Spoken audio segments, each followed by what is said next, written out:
প্ৰথমতেতো এটাই কথা ক'ম, এইটো লৈ পেলাই কোনো শংকা হ'বলগীয়া কথা নাই।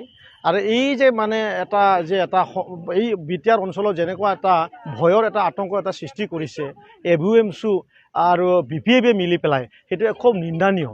আৰু মই আপোনালোকক মিডিয়াত ক'বলৈ পাই ইমানেই সুখ পাম যে যোৱা 2019 চনৰ 2 অক্টোবৰ দিনাখন যি কলা ইতিহাস BPF আৰু AVMSUৰ মাজত বুজাবুজি, এয়া আমি ভাষাটো ক'ব লাগিব।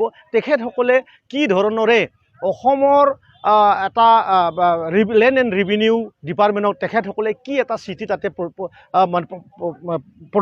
পঠাইছিলে।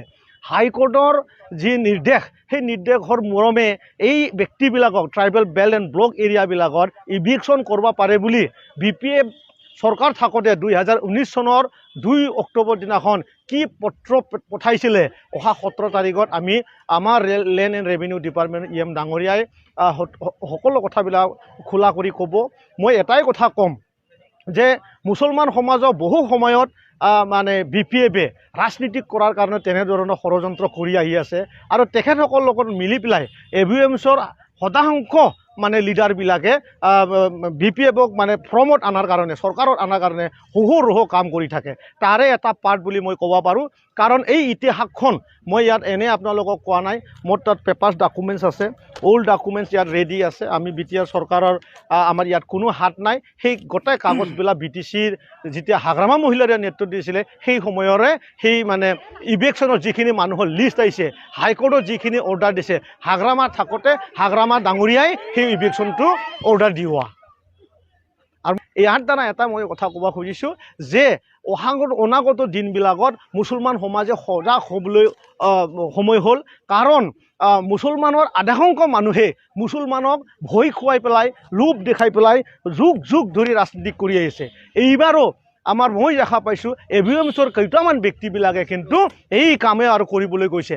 যদি তেনেকুৱা নাছিলে 2019 চনত তেখেতসকলে BPF চৰকাৰৰ লগত মিলি কাম কৰি আছিলে, সেই সময়ত তেখেতসকলে কিয় মানে এই যে চিঠি আমাৰ যে এইখিনি মানুহটো ইভিকশ্যন কৰিব লাগে বুলি হাগ্ৰামাৰ চৰকাৰে যে কোৰ্টত পঠাই দিলে, সেই কাগজখন তেখেতসকলে কিয় ৰোধ নকৰিলে? মোৰ প্ৰশ্নটো তেখেতসকলে সেইটো উত্তৰটো দিয়ক।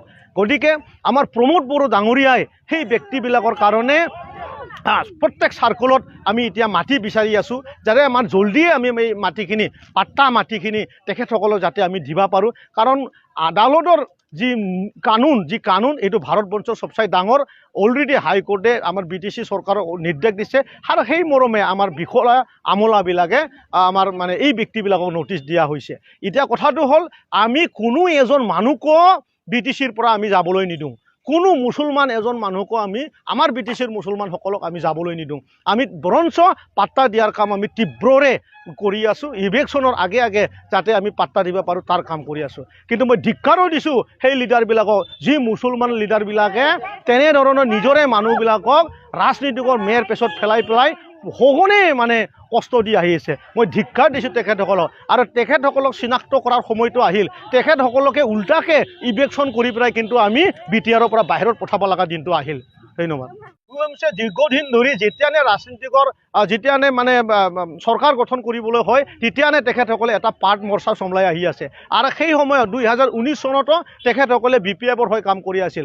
আজিও তেখেতসকলে BPFক আকৌ চৰকাৰ কৰাৰ কাৰণে তেখেতসকলে আকৌ পুৰণাই এই যোনটো তেখেতসকলে লিখি 2019 2 অক্টোবৰ দিনাখন যি কলা ইতিহাস এই মুছলমান সমাজক বা কেইটামান বড়ো মানুহ বা কেইটামান ৰাজবংশী মানুহক এই অঞ্চলৰ পৰা পঠাই দিয়া যি নাটক এটা ৰচিছিল, তেখেতসকল অকল সব মিলি পেলাই কৰিছে। আমাৰ ইয়াত BTC চৰকাৰৰ কোনো হাত নাই। আমাৰ এটাই হাত আছে, কোৰ্টে আমাক আদেশ দিছে আৰু কোৰ্টে আদেশ দিয়াৰ কাৰণে আমি তেখেতসকলক মানে নটিচ মানে আমি দিব লগা হৈছে। তাৰপিছত যিখিনি প্ৰক্ৰিয়া আছে, আমাৰ BTR প্ৰধান ডাঙৰীয়াই আছে, তেখেতক কৈছে যে কোনো মানুহে BTCৰ পৰা যাব নালাগে। ধন্যবাদ। আমাৰ মুছলপুৰ ব্লক UPPলে স্বাধীনতা দিৱসটো তেনেধৰণে উদযাপন কৰি আহি আছে। আজিও আমি 77ম যি আমাৰ ইণ্ডিপেণ্ডেণ্ট ডে চেলিব্ৰেশ্যন আমি খুব উল্লাৰে ইয়াত আমি চেলিব্ৰেশ্যন কৰি আছোঁ, উদযাপন কৰি আছোঁ। আজি আমি ইয়াতে আমাৰ UPPL দলৰ বহু কৰ্মকৰ্তাসকলে আমাৰ বিভিন্ন মানে পাৰ্টিৰ কামৰ কাৰণে ব্যস্ত থাকে। ইয়াৰ কাৰণে আমি প্ৰেছাৰ আৰু চুগাৰ তেনেধৰণৰ চেকআপ আমি ইয়াত আজি ৰাখিছোঁ। আৰু লগতে ফুটবল মেটচ আমি ইয়াত ৰাখিছোঁ। আমি বেলেগ সমষ্টিবিলাকত যিধৰণে উদযাপন হয় আমিও মুছলপুৰ হিচাপে আজি ইয়াতে খুব উল্লাসেৰে আজি ইয়াত আমাৰ এই চেলিব্ৰেশ্যনটো চলি আছে।